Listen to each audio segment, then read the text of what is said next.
মানুষের জীবনে যখন বিপদ আসে, মুসিবত আসে, অভাব আসে, দুঃখ আসে, মনে রাখবেন এটা হচ্ছে বান্দাদের জন্য সবচাইতে সহজ একটা আল্লাহর পক্ষ থেকে বড় নিয়ামত।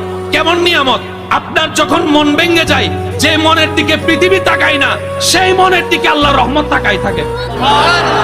দুনিয়ার মানুষ যখন আপনার মন ভেঙে দিবে, আপনার মনে আর বাঁচার ইচ্ছা থাকবে না, কষ্টে ভরপুর হয়ে যাবে। ওই ব্যথিত মন, ওই ভাঙ্গা মনের দিকে আল্লাহর রহমত তাকাই থাকে। দুনিয়া আপনাকে পিছনে ফেলার জন্য মন ভেঙে দিয়েছে, এবার আপনি কি করলেন? বুদ্ধিমানের মতো ওই ভাঙ্গা মনের আবেগটা নিয়ে আল্লাহর কাছে তওবা করার জন্য বসে গেলেন। এবার তওবা করতে যখন বসলেন, আপনার চোখ থেকে অজরধারায় পানি পড়তে লাগলো, এদিকে আপনার চোখ থেকে পানি পড়তে লাগলো, আপনি ক্ষমা চাইতে লাগলেন, আল্লাহ তাআলা আপনার সারা জীবনের গুনাহ মাফ করে দিবে। সুবহানাল্লাহ।